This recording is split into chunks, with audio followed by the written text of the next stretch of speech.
ಅರೆ ಕಡಿಮೆ ಹಾಕು ಆದ್ರೆ ಅಸಲಿ ಹಾಕು. MDH ಕಾಶ್ಮೀರಿ ಕೆಂಪು ಮೆಣಸಿನ ಪೌಡರ್.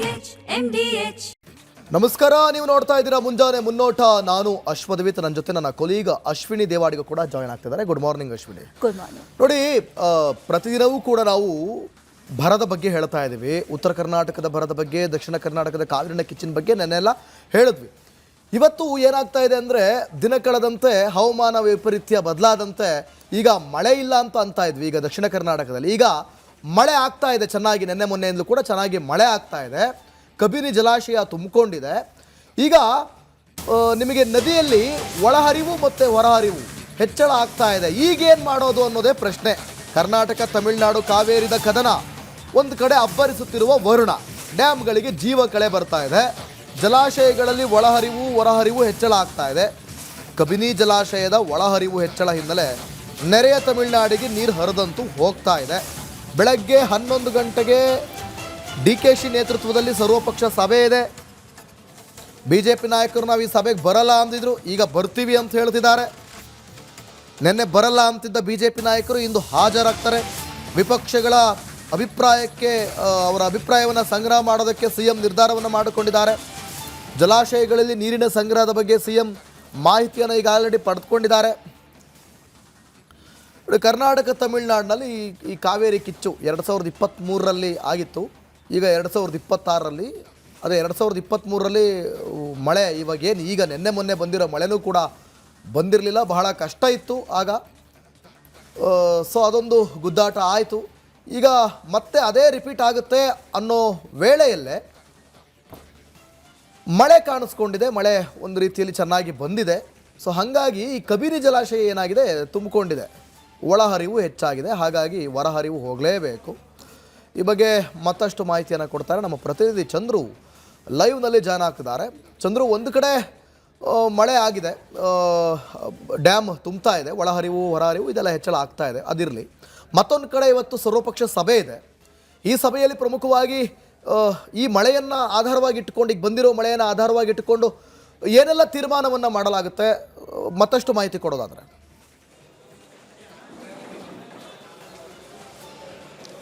ಖಂಡಿತ ದೇವಿತ್ತು. ಯಾಕಂತಂದರೆ ಈಗಾಗಲೇ ಏನು CWRC ಪ್ರತಿ ದಿನವೂ ಕೂಡ 3500 ಕ್ಯೂಸೆಕ್ಸ್ 15 ದಿನಗಳ ಕಾಲ ನೀರನ್ನು ಹರಿಸಬೇಕು ಅನ್ನುವಂಥ ಆದೇಶವನ್ನು ಮಾಡಿತ್ತು.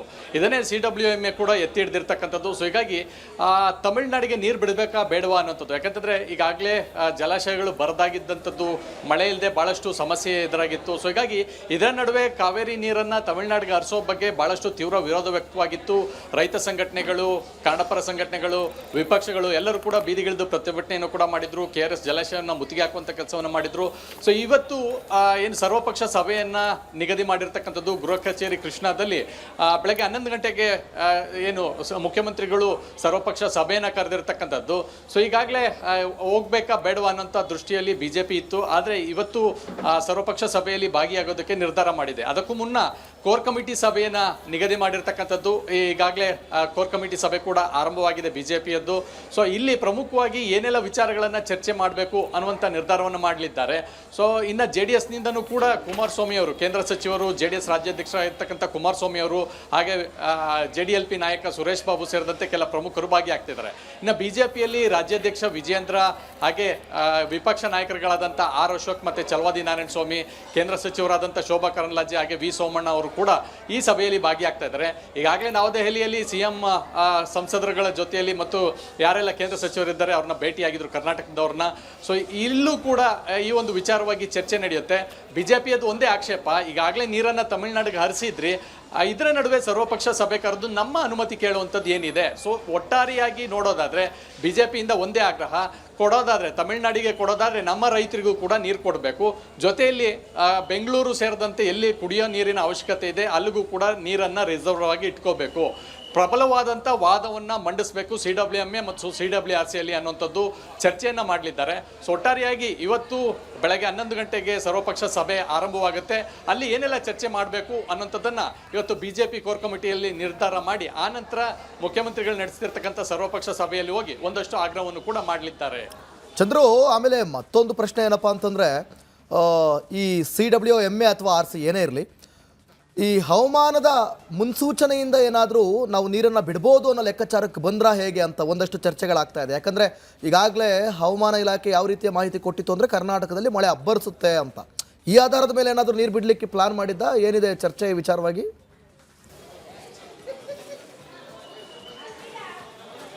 ಖಂಡಿತ. ಯಾಕಂತಂದ್ರೆ ಈಗಾಗಲೇ CWRC CWMA ಎರಡೂ ಕೂಡ ರಾಜ್ಯಕ್ಕೆ ಬಂದು ಏನು ರಾಜ್ಯದಲ್ಲಿ ಸ್ಟೇಟಸ್ ಕೋ ಏನಿದೆ ಅಂದರೆ ಕಾವೇರಿ ನೀರು ಎಷ್ಟಿದೆ ಮತ್ತು ಯಾವ ರೀತಿಯಲ್ಲಿ ಜಲಾಶಯ ತುಂಬಿದೆಯಾ ಇಲ್ವಾ ಅನ್ನೋಂಥ ಒಂದು ಮಾನಿಟರಿಂಗ್ ಮಾಡ್ಕೊಂಡು ಹೋಗಿದ್ದಾರೆ. ಇದರ ನಡುವೆ ಏನು ಕಳೆದ ಜೂನ್ ಮತ್ತು ಜುಲೈ ತಿಂಗಳಲ್ಲಿ ವಾಡಿಕೆಯಂತೆ ಮಳೆ ಆಗಬೇಕಾಗಿತ್ತು. ಆ ಮಳೆ ಕೂಡ ಕೈ ಕೊಟ್ಟಿರ್ತಕ್ಕಂಥದ್ದು. ಹೀಗಾಗಿ ಜಲಾಶಯಗಳು ತುಂಬಿರಲಿಲ್ಲ, ಬರದಾಗಿತ್ತು. ಆದರೆ ಈಗ ಕಳೆದ 2-3 ದಿನಗಳಿಂದ ಕೇರಳದಲ್ಲಿ ಕೂಡ ಭಾಳ ಅಬ್ಬರಿಸಿದಂಥ ಮಳೆ ಆಗ್ತಾ ಇದೆ. ಇನ್ನು ಕೊಡಗಿನ ಜಿಲ್ಲೆಯಲ್ಲೂ ಕೂಡ ಮಳೆ ಆಗ್ತಾ ಇದೆ. ಹಾಸನ ಸೇರಿದಂತೆ ಕೆಲವು ಜಿಲ್ಲೆಗಳಲ್ಲಿ, ಮಂಗಳೂರು, ಉಡುಪಿ ಜಿಲ್ಲೆಗಳಲ್ಲಿ ಮಳೆ ಆಗ್ತಾ ಇದೆ. ಆದರೆ ಬೆಂಗಳೂರಿನ ಒಂದು ಬೇಸಿನ ಅಥವಾ ಮೈಸೂರಿನ ಕಾವೇರಿ ಜಲಾಶಯ ಏನು ನಂಬ್ಕೊಂಡಿದೆ, ಬೆಂಗಳೂರು ಸೇರಿದಂತೆ ಪ್ರಮುಖವಾಗಿ ಕೆಲ ನಗರಗಳಿಗೆ ನೀರನ್ನು ಬಿಡಬೇಕು. ಆದರೆ ಈ ಜಲಾಶಯಗಳಿಗೆ ಈಗ ಕಳೆದ 3 ದಿನಗಳಿಂದ ಮಳೆ ಬೀಳ್ತಾ ಇರೋದ್ರಿಂದ ಒಂದು ರೀತಿ ಸರ್ಕಾರ ಇಕ್ಕಟ್ಟಿಗೆ ಸಿಲುಕಿದೆ. ತಮಿಳುನಾಡಿನಲ್ಲಿ ಈಗಾಗಲೇ ಕುಡಿಯೋದಕ್ಕೆ ಸೇರಿದಂತೆ 44 TMC ನೀರಿದೆ. ಇದರ ನಡುವೆ ಕರ್ನಾಟಕದಿಂದನೂ ಕೂಡ ಬೆಳೆ ಬೆಳೆಯೋದಕ್ಕೆ ಸೇರಿದಂತೆ ಅನೇಕ ವಿಚಾರಕ್ಕೆ ನಮಗೆ 9 TMC ನೀರು ಬೇಕು ಅನ್ನೋಂಥ ವಿಚಾರಕ್ಕೆ ಒಂದು ಒತ್ತಡವನ್ನು ಹಾಕಿತ್ತು. ಆದರೆ CWRC 4.5 TMC ಬಿಡೋದಕ್ಕೆ ನಿರ್ಧಾರವನ್ನು ಮಾಡಿದೆ. ಸೊ ಹೀಗಾಗಿ ಈಗ ಮಳೆ ಆಗ್ತಾ ಇರೋದ್ರಿಂದ ಮತ್ತಷ್ಟು ಬೇಡಿಕೆಯನ್ನು ತಮಿಳುನಾಡು ವಾದವನ್ನು ಮಾಡುವಂಥ ಸಾಧ್ಯತೆ ಇದೆ.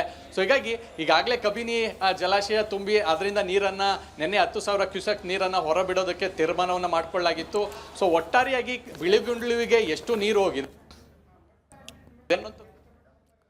ಥ್ಯಾಂಕ್ ಯು ಚಂದ್ರು, ನಿಮ್ಮೆಲ್ಲ ಮಾಹಿತಿಗಾಗಿ. ಇದರ ಕೆಂಪು ಬಣ್ಣ ಅದ್ಭುತ, ಖಾರ ಕಡಿಮೆ ಆದರೂ ರುಚಿಕರ. MDH ಕಾಶ್ಮೀರಿ. ಆಲ್ ರೈಟ್, ಈಗಾಗಲೇ ರಾಜ್ಯದಲ್ಲಿ ಮಳೆ ಮುನ್ಸೂಚನೆಯನ್ನ ಹವಾಮಾನ ಇಲಾಖೆ ನೀಡಿತ್ತು. ಅದರಂತೆ ಮಳೆ ಆಗ್ತಾ ಇದೆ. ನಿರೀಕ್ಷೆಯಷ್ಟು ಮಳೆ ಆಗ್ತಾ ಇಲ್ಲ ಅಂತಂದ್ರೂ ಕೂಡ ಮಳೆ ಆಗ್ತಾ ಇದೆ ಅನ್ನುವಂಥದ್ದು ಒಂದು ರೀತಿಯಲ್ಲಿ ಪಾಸಿಟಿವ್ ವಿಚಾರ. ಆದರೆ ಕರ್ನಾಟಕದಲ್ಲಿ ಈ ಮಳೆ ಅಬ್ಬರಿಸಲಿದೆ ಅಂತ ಈಗಾಗಲೇ ಮಾಹಿತಿಯನ್ನ ಕೂಡ ನೀಡಿತ್ತು ಹವಾಮಾನ ಇಲಾಖೆ.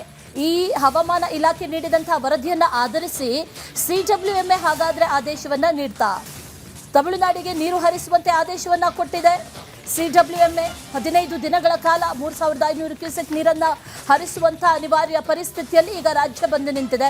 ರಾಜ್ಯದ ಮುಂದಿನ ವಾದ ಏನು ಮಾಡುತ್ತೆ ಸರ್ಕಾರ ಅನ್ನುವಂಥ ಪ್ರಶ್ನೆ ಈಗ ಸದ್ಯಕ್ಕಿರೋದು. ಇವತ್ತು ಸರ್ವಪಕ್ಷಗಳ ಸಭೆಯನ್ನು ಕರೆಯಲಾಗಿದೆ. ಅಲ್ಲಿ ಒಂದಷ್ಟು ಮಾಹಿತಿಗಳನ್ನು ಸಂಗ್ರಹ ಮಾಡ್ಕೊಳ್ತಾರೆ. ಅದರ ಜೊತೆಯಲ್ಲಿ ಈಗಾಗಲೇ DK ಶಿವಕುಮಾರ್ ಅವರು ಕೂಡ ಸದ್ಯಕ್ಕೆ ಜಲಾನಯನ ಪ್ರದೇಶದಲ್ಲಿರುವಂಥ ಪರಿಸ್ಥಿತಿಗಳೇನು, ಜಲಾಶಯಗಳ ಪರಿಸ್ಥಿತಿ ಏನು, ಸದ್ಯದ ಸ್ಥಿತಿಗತಿ ಏನು, ಇದೆಲ್ಲದರ ಮಾಹಿತಿಯನ್ನು ವರದಿಯನ್ನು ಈಗಾಗಲೇ ತರಿಸ್ಕೊಂಡಿದ್ದಾರೆ ಅನ್ನುವಂಥ ಮಾಹಿತಿ ಕೂಡ ಸದ್ಯಕ್ಕಿದೆ. ಅದೆಲ್ಲವನ್ನು ಆಧರಿಸಿ ಯಾವ ನಿರ್ಧಾರವನ್ನು ತೆಗೆದುಕೊಳ್ಳಲಾಗುತ್ತೆ ಅನ್ನುವಂಥ ಒಂದಷ್ಟು ಪ್ರಶ್ನೆಗಳು ಸದ್ಯಕ್ಕಿದೆ. ಆದರೆ ಈಗ ಮಳೆ ಆಗುತ್ತೆ ಅನ್ನುವಂಥ ನಿರೀಕ್ಷೆ ಇರೋದ್ರಿಂದ ಅದೇ ಆಧಾರದ ಮೇಲೆ ಆದೇಶವನ್ನು CWMA ನೀಡ್ತಾ ಅನ್ನುವಂಥ ಒಂದಷ್ಟು ಪ್ರಶ್ನೆಗಳು ಕೂಡ ಈಗ ಕಾಡ್ತಾ ಇರೋದು. ಇದೇ ವಿಚಾರಕ್ಕೆ ಸಂಬಂಧಪಟ್ಟಂತೆ CC ಪಾಟೀಲ್ ಆಗಿರುವಂಥ ಹವಾಮಾನ ತಜ್ಞರು ಮಳೆಯ ಬಗ್ಗೆ ಒಂದಷ್ಟು ಮಾಹಿತಿಗಳನ್ನು ನೀಡಿದ್ದಾರೆ. ಏನು ಹೇಳಿದ್ದಾರೆ ಬನ್ನಿ ನೋಡ್ಕೊಂಬರೋಣ.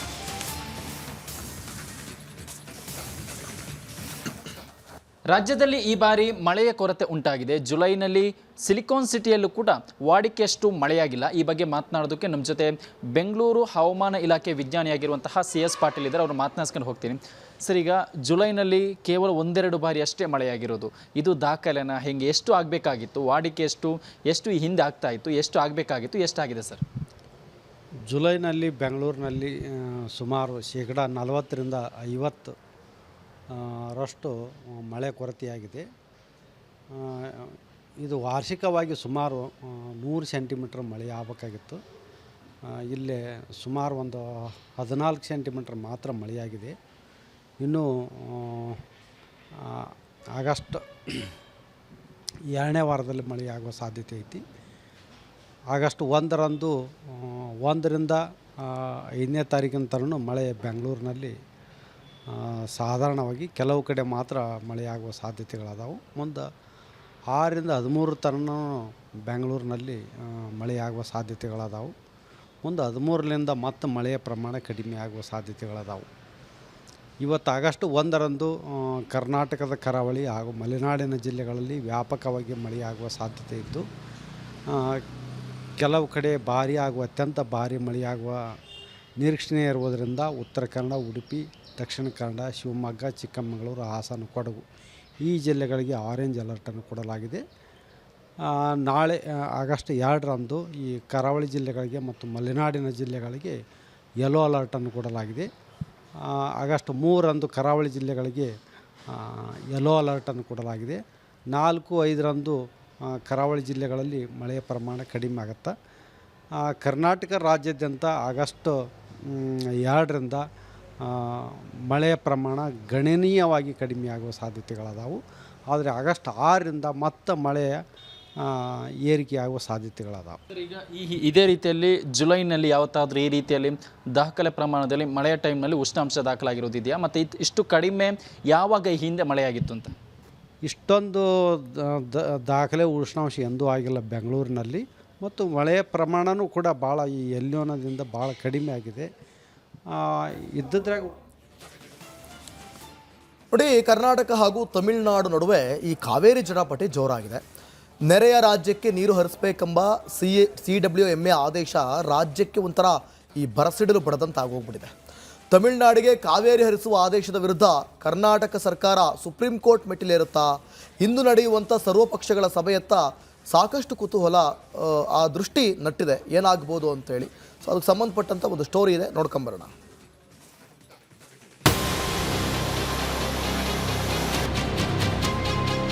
ಇವತ್ತಿಗೆ ಶಾರ್ಟ್ ಆಗುತ್ತೆ, ಆ ನೀರು ಬಿಟ್ಟರೆ ನಾವು ಎಲ್ಲಿ ಹೋಗೋಣ? If you do not succeed, then we'll have to go to Supreme Court seeking an appropriate relief.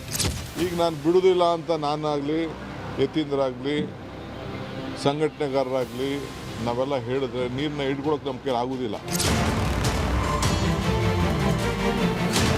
ನಾವು ನೀರು ಬಿಡೋದಿಲ್ಲ ಅಂತ ಹೇಳಿದ್ದೀವಿ ಅಲ್ವಾ? ವಿಪಕ್ಷದ ನಾಯಕರನ್ನು ಕರೆದಿದ್ದೀವಿ, ಕರೆದು ಅವರ ಅಭಿಪ್ರಾಯ ತಗೊಳ್ತೀವಿ. ನಾವೇನೋ ನೀರು ಬಿಡ್ತೀವಿ ಅಂತ ತೀರ್ಮಾನ ತಗೊಂಡಿದ್ರೆ ಪ್ರತಿಭಟನೆ ಮಾಡೋದ್ರಲ್ಲಿ ಅರ್ಥ ಇರ್ತಿತ್ತು. ಕರುನಾಡು ತಮಿಳುನಾಡು ಕಾವೇರಿ ಯುದ್ಧ.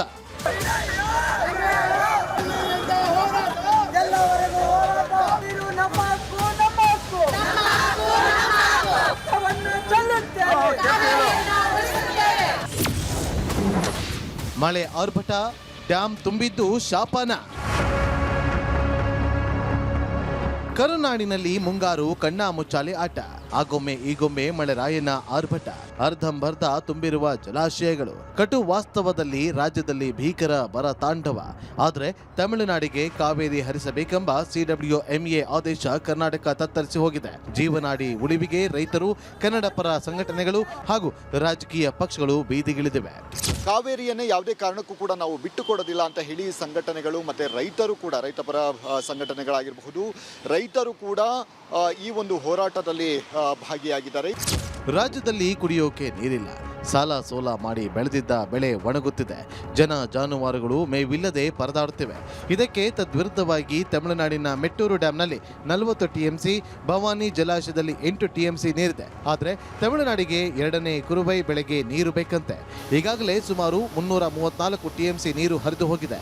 ಅಂತರ್ಜಲ ಮಟ್ಟ ವೃದ್ಧಿಯಾಗಿದ್ದು ಕೆರೆಗಳು ತುಂಬಿ ತುಳುಕುತ್ತಿವೆ.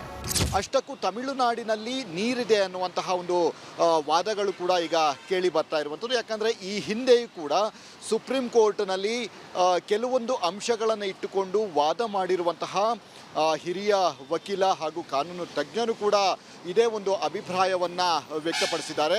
ತಮಿಳುನಾಡಿಗೆ ದಿನಂಪ್ರತಿ 3,500 ಕ್ಯೂಸೆಕ್ನಂತೆ ಒಟ್ಟು 15 ದಿನಕ್ಕೆ 4.5 TMC ನೀರು ಹರಿಸುವಂತೆ CWMA ಶಿಫಾರಸು ಮಾಡಿದೆ. ಈ ಆದೇಶದ ಹಿಂದೆ ಕೊಟ್ಟಿದ್ದಂತಹ ಸುಪ್ರೀಂ ಕೋರ್ಟ್ ಆದೇಶದ ಸ್ಪಷ್ಟ ಉಲ್ಲಂಘನೆ ಆಗಿದೆ ಅಂತ ನೀರಾವರಿ ತಜ್ಞರು ಅಭಿಪ್ರಾಯ ವ್ಯಕ್ತಪಡಿಸಿದರು. ಸೌತ್ ವೆಸ್ಟ್ ಮಾನ್ಸೂನ್ನಲ್ಲಿ ನಮ್ಮ 4 ರಿಸರ್ವರಲ್ಲಿ ವರ್ಷಕ್ಕೆ ಬೇಕಾದಷ್ಟು ನೀರೆಲ್ಲ ಹಿಡಿದಿಟ್ಕೋಬೇಕು ಅಂತ ಹೇಳಿದ್ದಾರೆ. ಸೊ ಈಗ CWMA ಕೊಟ್ಟ ಆದೇಶ CWDT ಆದೇಶಕ್ಕೆ ವಿರುದ್ಧ ಆಗುತ್ತೆ. ಕುಡಿಯೋ ನೀರಿಗೆ ಆದೇಶ ಸುಪ್ರೀಂ ಕೋರ್ಟ್ ಕೊಟ್ಟಿದ್ದು, ಸುಪ್ರೀಂ ಕೋರ್ಟ್ ಆದೇಶ ವಿರುದ್ಧ ಆಗುತ್ತೆ. ಅವೆರಡರ ಮೇಲೂ ಕಂಟೆಂಪ್ಟ್ ಹಾಕಬೇಕಾಗತ್ತೆ ನಮ್ಮ ಸರ್ಕಾರ. ಮತ್ತು CWMA, CWRC ಇವೆರಡು ಭಾಳ ಪಾರ್ಶಿಯಲ್ಲಾಗಿ ಕೆಲಸ ಮಾಡ್ತಾ ಇದೆ. ಈ ಕರ್ನಾಟಕದಿಂದ ನೀರು ಬಿಡೋದ್ರಿಂದ ಬೆಳೆಗೆ ನಾವು ಏನು ನೀರು ಕೊಡೋಕ್ಕೂ ಆಗ್ತಾಯಿಲ್ಲ. ಈಗಿರ್ತಕ್ಕಂತಹ ನೀರು ಒಂದು ವೇಳೆ ಮಳೆ ಬರ್ತಾನೆ ಇದ್ದಾರೆ, ಕರ್ನಾಟಕಕ್ಕೆ ಕುಡಿಯುವ ನೀರಿಗೂ ಸಹ ತೊಂದರೆ ಬರ್ತಕ್ಕಂಥ ಪರಿಸ್ಥಿತಿ ಇದೆ ಅಂತ ಹೇಳಿದ್ರೆ ಈ ಕಾವೇರಿ ಜಲಾನಯನ ಪ್ರದೇಶದಲ್ಲಿ ಮೈಸೂರಿದೆ, ಮಂಡ್ಯ, ತುಮಕೂರು ಸಹ ಇದಕ್ಕೆ ನಾವು ವಾಟರ್ ಕೊಡ್ತಾ ಇದ್ದೀವಿ. ಕಾವೇರಿ ನೀರು ಹರಿಸುವ ಸುಳಿವು ಕೊಟ್ರ ಸಿಎಂ. ರಾಜ್ಯದಲ್ಲಿ ಕುಡಿಯುವ ನೀರಿಗೂ ಹಾಹಾಕಾರ ಶುರುವಾಗಿದೆ. ಮೈಸೂರು, ಮಂಡ್ಯ ಭಾಗದ ರೈತರು ಸಾಲದ ಹೊರೆಯಲ್ಲಿ ಸಿಲುಕಿ ಪರದಾಡ್ತಿದ್ದಾರೆ. ಮೈಸೂರಲ್ಲಿ ಮಾತನಾಡಿದ ಸಿಎಂ ನೀರು ಬಿಡುವ ಸುಳಿವು ನೀಡಿದ್ದಾರೆ. ಈಗ ನಾನು ಬಿಡುವುದಿಲ್ಲ ಅಂತ ನಾನಾಗಲಿ, ಯತೀಂದ್ರಾಗಲಿ, ಸಂಘಟನೆಗಾರರಾಗಲಿ ನಾವೆಲ್ಲ ಹೇಳಿದ್ರೆ ನೀರನ್ನ ಹಿಡ್ಕೊಳಕ್ಕೆ ನಮ್ಮ ಕೈಲಿ ಆಗೋದಿಲ್ಲ. ಡ್ಯಾಮು ತುಂಬ್ತಾ ಇದೆ ಅಂತೇಳಿ ನನಗೆ ವರದಿ ಬಂದಿದೆ. ಇಡ್ಲಿಕ್ಕೆ ಸಾಧ್ಯನೇ? ಹೋರಾಟಗಾರರು ಹೋಗಲ್ಲಿ ಮಲಗ್ಲಿಕ್ಕೆ ಸಾಧ್ಯನೇ? ಹಾಗಂತ ನೀರು ಬಿಡುವುದಿಲ್ಲ ಅಂತೇಳಿ ದಯವಿಟ್ಟು ಹೋರಾಟಗಾರರು ಯಾರು ಹೋಗಬಾರ್ದು. ಅಲ್ಲಿ ನಾವು ನೀರು ಬಿಡೋದಿಲ್ಲ ಅಂತ ಹೇಳಿದ್ದೀವಿ ಅಲ್ವಾ. ವಿಪಕ್ಷದ ನಾಯಕರನ್ನು ಕರೆದಿದ್ದೀವಿ, ಕರೆದು ಅವರ ಅಭಿಪ್ರಾಯ ತಗೊಳ್ತೀವಿ. ನಾವೇನೋ ನೀರು ಬಿಡ್ತೀವಿ ಅಂತ ತೀರ್ಮಾನ ತಗೊಂಡಿದ್ರೆ ಪ್ರತಿಭಟನೆ ಮಾಡೋದ್ರಲ್ಲಿ ಅರ್ಥ ಇರ್ತಿತ್ತು. ನಾವೇನು ಆ ಥರ ತೀರ್ಮಾನ ತೊಗೊಂಡಿಲ್ವಲ್ಲ, ನೀರು ಬಿಡೋದಿಲ್ಲ ಅಂತಲೇ ಹೇಳಿದ್ದೀವಿ.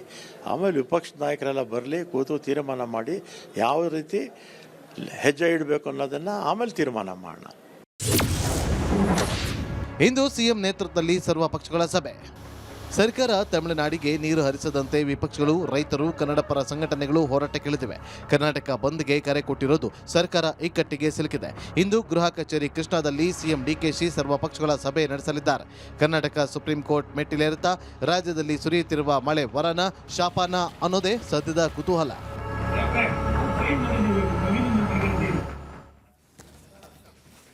ರೈಟ್, ಈಗ ಸದ್ಯಕ್ಕೆ ರಾಜ್ಯದ ಪರಿಸ್ಥಿತಿ ಯಾವ ರೀತಿ ಆಗಿದೆ ಅನ್ನೋದನ್ನ ಗಮನಿಸ್ತಾ ಇದ್ವಿ. ರಿಪಬ್ಲಿಕ್ ಕನ್ನಡದ ಧ್ಯೇಯ ವಾಕ್ಯ ನಿಮ್ಮ ಧ್ವನಿ, ಜನರ ಅಭಿಪ್ರಾಯಕ್ಕೆ ಒಂದು ಮುಕ್ತ ವೇದಿಕೆಯನ್ನ ರಿಪಬ್ಲಿಕ್ ಕನ್ನಡ ಪ್ರತಿದಿನವೂ ಕೂಡ ಒದಗಿಸಿಕೊಡ್ತಾ ಇದೆ. ನೀವು ಕೂಡ ಕರೆ ಮಾಡಿ ನಿಮ್ಮ ಅಭಿಪ್ರಾಯವನ್ನ ತಿಳಿಸಬಹುದು, ಹಾಗೆ ವಾಟ್ಸಪ್ ಕೂಡ ಮಾಡಬಹುದು. ಇವತ್ತಿನ ವಿಚಾರ ಏನಂತಂದ್ರೆ, ಈ ಮಳೆ ಆಗಿರೋದಿದೆಯಲ್ಲ, ಇದು ಒಂದು ರೀತಿಯಲ್ಲಿ ನಮಗೆ ವರವೋ ಶಾಪವೋ, ಬಿಕ್ಕಟ್ಟಿನ ಪರಿಸ್ಥಿತಿಯಲ್ಲಿ ನಾವಿದ್ದೀವಿ. ಈ ಸಂದರ್ಭದಲ್ಲಿ, ಇಂಥ ಇಕ್ಕಟ್ಟಿನ ಸಂದರ್ಭದಲ್ಲಿ ರಾಜ್ಯ ಸರ್ಕಾರ ಮಾಡಬೇಕಾಗಿರೋದು ಏನು ಅನ್ನುವಂಥ ಪ್ರಶ್ನೆ ಇವತ್ತು. ಅದ್ರ ಬಗ್ಗೆ ನಿಮ್ಮ ಅಭಿಪ್ರಾಯ ಏನು? ಸರ್ಕಾರ ಏನು ಮಾಡಬಹುದು? ರಾಜ್ಯದ ಹಿತ ಕಾಪಾಡಬೇಕಾದಂಥ ಪರಿಸ್ಥಿತಿ ಈಗ ಬಂದಿದೆ. ಈಗ 15 ದಿನಗಳಲ್ಲಿ ನಾವು ನೀರು ಹರಿಸಿದ್ವಿ, ಈಗ ಮಳೆ ಆಗ್ತಾ ಇದೆ, ಜಲಾಶಯಗಳು ತುಂಬಿದೆ ಅಂತಂದರೆ, 15 ದಿನದ ನಂತರ ಮಳೆಯ ಕೊರತೆ ಎದುರಾದರೆ ಅಥವಾ ಮಳೆ ನಿರೀಕ್ಷಿತ ಪ್ರಮಾಣದಲ್ಲಿ ಆಗಿಲ್ಲ ಅಂತಂದರೆ ಆಗ ನಾವು ಯಾರು ಬಾಗಿಲು ಬಡಿಯೋದು? ಆಗ ಸುಪ್ರೀಂ ಕೋರ್ಟ್ಗೆ ಹೋಗೋದಕ್ಕೆ ಆಗಲ್ಲ. ಹಾಗಾಗಿ ಮೊದಲೇ ಈಗ ಸರ್ಕಾರ ಸುಪ್ರೀಂ ಕೋರ್ಟ್ಗೆ ಹೋಗಬೇಕಾ, ಅಥವಾ ಈ ಹಿಂದೆ ಹೋದಂಥ ಸಂದರ್ಭದಲ್ಲಿ ನಮಗಾದಂಥ ಹಿನ್ನಡೆಯನ್ನು ನಾವು ಗಮನಿಸೇ ಇದ್ದೀವಿ. ಹಾಗಾಗಿ ನಿಮ್ಮ ಅಭಿಪ್ರಾಯ ಏನು? ನಿಮಗೇನು ಅನಿಸುತ್ತೆ? ಕರೆ ಮಾಡಿ ತಿಳಿಸಿ. ಹಾಗೆ ವಾಟ್ಸಪ್ ನಂಬರ್ ಕೂಡ ಡಿಸ್ಪ್ಲೇ ಆಗ್ತಾ ಇದೆ, ಅದರಲ್ಲೂ ಕೂಡ ನಿಮ್ಮ ಒಂದು 2 ಲೈನ್ನಲ್ಲಿ ಅಭಿಪ್ರಾಯಗಳನ್ನು ತಿಳಿಸಬಹುದು. ಅದಷ್ಟೇ ಅಲ್ಲ, ಎಕ್ಸ್ನಲ್ಲೂ ಕೂಡ ನಿಮ್ಮ ಅಭಿಪ್ರಾಯಗಳನ್ನು ಹಂಚಿಕೊಳ್ಳಬಹುದು. ಸರ್ಕಾರ ಏನು ಮಾಡಬೇಕು, ನಾವೇನು ಮಾಡಬೇಕು ಅನ್ನುವಂಥದ್ದು ಇವತ್ತಿನ ಪ್ರಶ್ನೆ. ನೋಡಿ ಅಶ್ವಿನಿ, ಹಿಂಗೆ ಅದ್ರ ಬಗ್ಗೆ ನಾವು ಮಾತನಾಡ್ತಾ ಹೋಗೋದಾದರೆ, ಈ ಸುಪ್ರೀಂ ಕೋರ್ಟ್ ಬಗ್ಗೆ ನಾವು ಮಾತಾಡ್ತಾ ಇದ್ದೀವಿ. 2007ರಲ್ಲಿ ಕಾವೇರಿ ಮಂಡಳಿ ಒಂದು ತೀರ್ಮಾನಕ್ಕೆ ಬರುತ್ತೆ, ಕಾವೇರಿ ನ್ಯಾಯ ಮಂಡಳಿ ಒಂದು ತೀರ್ಮಾನಕ್ಕೆ ಬರುತ್ತೆ. ಒಟ್ಟು 740 TMC ನೀರನ್ನು ಯಾವ ರೀತಿ ಹಂಚಬೇಕು ಅಂತ. ಕರ್ನಾಟಕಕ್ಕೆ 270 TMC, ತಮಿಳುನಾಡಿಗೆ 419 TMC, ಕೇರಳಕ್ಕೆ 30 TMC, ಪುದುಚೇರಿಗೆ 7 TMC. ಅದೊಂದು ಫೈನಲ್ ಆಗುತ್ತೆ. ಆಮೇಲೆ ಅದು ಹೋಗ್ತಾ ಹೋಗ್ತಾ ಮತ್ತೂ ಅದರಲ್ಲಿ ಕ್ಲಾಶಸ್ ಶುರುವಾಗುತ್ತೆ. ಬೆಂಗಳೂರಿಗೆ ಕುಡಿಯೋದಕ್ಕೆ ನೀರಿಲ್ಲ ಅಂತ ಹೇಳಿ. ತದನಂತರದಲ್ಲಿ 2018 ಫೆಬ್ರವರಿ 16ರಲ್ಲಿ ಸುಪ್ರೀಂ ಕೋರ್ಟ್ ನಿರ್ಧಾರ, ಫೈನಲ್ ನಿರ್ಧಾರ ಏನು ಅಂದರೆ, ಬೆಂಗಳೂರಿಗೆ ಕುಡಿಯೋದಕ್ಕೆ 14.75 TMC ನೀರನ್ನು ಉಳಿಸ್ಕೊಂಡು, ಆಗ ನಿಮಗೆ 270 ಇತ್ತಲ್ಲ ಕರ್ನಾಟಕದ್ದು, ಅದು 284.75 ಆಗುತ್ತೆ.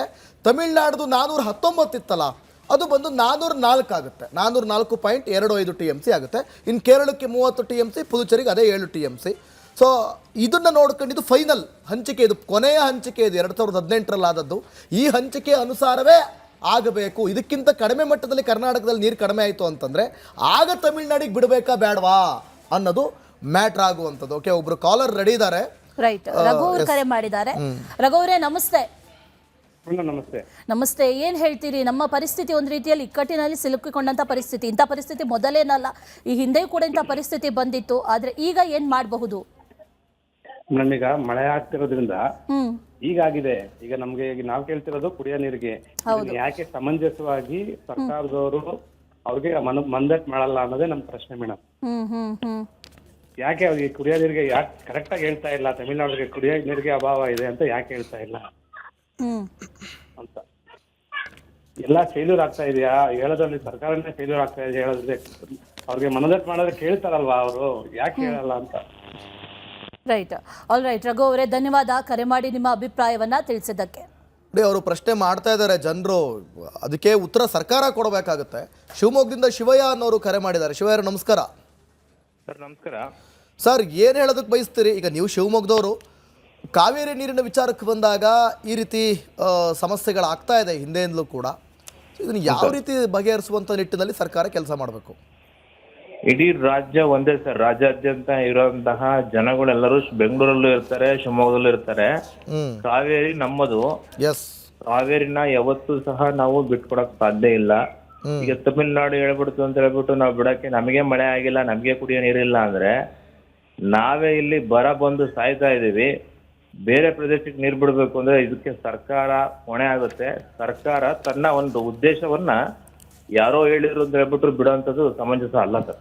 ಅಲ್ಲ, ಮಳೆ ಬರ್ತಾ ಇದೆ, ಮಳೆ ಬಂದು ಸ್ವಲ್ಪ ಒಳಹರಿವೆಲ್ಲ ಹೆಚ್ಚಾಗ್ತಾ ಇದೆ. ಇಂಥ ಸಂದರ್ಭದಲ್ಲಿ ಏನು ಮಾಡ್ಬೋದು ಅನ್ನೋದೇ ನಮ್ಮ ರಿಯಲ್ ಪ್ರಶ್ನೆ. ಇಲ್ಲಿ ವ್ಯವಸ್ಥೆನ ಈ ಸುಪ್ರೀಂ ಕೋರ್ಟ್ ಏನ್ ಆದೇಶ ಕೊಟ್ಟಿದೆ, ಮತ್ತೆ ಹಿಂದೆಲ್ಲ ಯಾವ ರೀತಿಯಾದ ಒಂದು ಕ್ರಮಗಳನ್ನು ಕೈಗೊಂಡಿದ್ದಾರೆ ಅವನ್ನೆಲ್ಲವನ್ನು ಪೂರಕವಾಗಿ ಮನಗಂಡು ಆ ಪರಿಸ್ಥಿತಿಯನ್ನ ಅವಲೋಕನ ಮಾಡಿಕೊಂಡು ಸರ್ಕಾರ ಆಗ್ಲಿ ಸರ್ವಪಕ್ಷ ನಿಯೋಗ ಮಾಡ್ತಿದ್ದಾರೆ ಇವತ್ತು. ಇವೆಲ್ಲವೂ ಸಹ ಬಹಳ ಕ್ರೋಢೀಕರಣದಿಂದ ಕ್ರಮ ಕೈಗೊಳ್ಳದಿದ್ರೆ ಮುಂದಿನ ದಿನದಲ್ಲಿ ಬಹಳಷ್ಟು ಸಮಸ್ಯೆಗಳು ನಮ್ಮ ಕರ್ನಾಟಕಕ್ಕೆ ಉದ್ಭವ ಆಗುತ್ತೆ. ಹಾಗಾಗಿ ಸರ್ಕಾರ ಕೂಡಲೇ ಯಾವುದೇ ತರದ ನೀರನ್ನ ಬಿಡಬಾರ್ದು. Yes, okay, thank you Shivaiah ಅವರೇ ರಿಪಬ್ಲಿಕ್ ಕನ್ನಡ ಜೊತೆ ಮಾತಾಡಿದ್ದಕ್ಕೆ. ವೆಂಕಟರಮಣಯ್ಯ ಕರೆ ಮಾಡಿದ್ದಾರೆ. ವೆಂಕಟರಮಣಯ್ಯ ಅವರೇ ನಮಸ್ತೆ, ಏನ್ ಹೇಳ್ತೀರಿ ಇದ್ರ ಬಗ್ಗೆ? ಹಲೋ ಮೇಡಮ್, ನಾನು ವೆಂಕಟರಮಣರಾವ್ ಅಂತ ಬೆಂಗಳೂರಿಂದ ಕರೆ ಮಾಡ್ತಾ ಇದ್ದೀನಿ. ಹೇಳಿ ಮೇಡಮ್. ಈಗ ಮೈಸೂರು ನಗರಕ್ಕಾಗ್ಲಿ, ಮಂಡ್ಯ ನಗರಕ್ಕಾಗ್ಲಿ, ಇಲ್ಲ ಬೆಂಗಳೂರು ನಗರಕ್ಕಾಗ್ಲಿ, ಇಲ್ಲ ಎಲ್ಲೆಲ್ಲೆಲ್ಲ ಕುಡಿಯೋಕೆ ನೀರು ಬೇಕು ಅಂತ ನಮ್ ಕಾವೇರಿ ನದಿಯಿಂದ ಕುಡಿಯೋ ನೀರು ಬರುತ್ತೋ, ಇವಾಗ ನಮ್ಗೆ ಅಂದ್ರೆ ನಮ್ ಕುಡಿಯೋ ನೀರಿಗೆ ಈ ವರ್ಷ ಪೂರ್ತಿ ಎಷ್ಟು ಬೇಕು ಅನ್ನೋದು ಗೊತ್ತಿರತ್ತೆ. ಸೊ ಹಾಗಾಗಿ ನಮ್ಮ ಹತ್ರ ಕುಡಿಯೋ ನೀರಿಗೆ ಈ ವರ್ಷ ಪೂರ್ತಿ ಕುಡಿಯೋ ನೀರಿಗೆ ಆಗೋಷ್ಟು ನೀರ್ ಇದೆಯಾ ಇಲ್ವಾ ಎಲ್ಲಾ ಅಣೆಕಟ್ಟೆಯಲ್ಲಿ ಅಂತ ಮುಂಚೆನೆ ಗೊತ್ತಿದ್ರೆ ನಮ್ಮಲ್ಲಿ ಕುಡಿಯೋದಕ್ಕೆ ನೀರ್ ಇರ್ಲಿಲ್ಲ. ಸೊ ಕರ್ನಾಟಕ ಸರ್ಕಾರ ಪ್ರೊಆಕ್ಟಿವ್ ಆಗಿ ಯಾಕೆ ಇದು ಟ್ರಿಬ್ಯುನಲ್ ಹೋಗಿ ನಮ್ಮ ನಗರಗಳಿಗೆ ಕುಡಿಯೋಕೆ ನೀರಿಲ್ಲ, ನಾವು ಕಾವೇರಿಗೆ ಇದು ತಮಿಳ್ನಾಡಿಗೆ ನೀರ್ ಹರಿಸಕ್ಕೆ ಆಗೋದಿಲ್ಲ, ನಮ್ಗೆ ಆದೇಶದ ಪ್ರಕಾರ ಜೂನ್ ಅಲ್ಲಿ ಇಷ್ಟು ಹರಿಬೇಕಿತ್ತು, ಜುಲೈಯಲ್ಲಿ ಇಷ್ಟು ಹರಿಬೇಕಿತ್ತು, ಆಗಸ್ಟ್ ಅಲ್ಲಿ ಇಷ್ಟು ಹರಿಬೇಕು ಅಂತ ನಮ್ಗೆ ನಮ್ಮ ಹತ್ರ ಆಲ್ರೆಡಿ ಇದೆ. ಬಟ್ ನಮ್ಗೆ ಕುಡಿಯಕ್ಕೆ ನೀರ್ ಇಲ್ಲದೆ ಇರೋದ್ರಿಂದ ನಾವು ಹರಿಸಕ್ ಆಗೋದಿಲ್ಲ.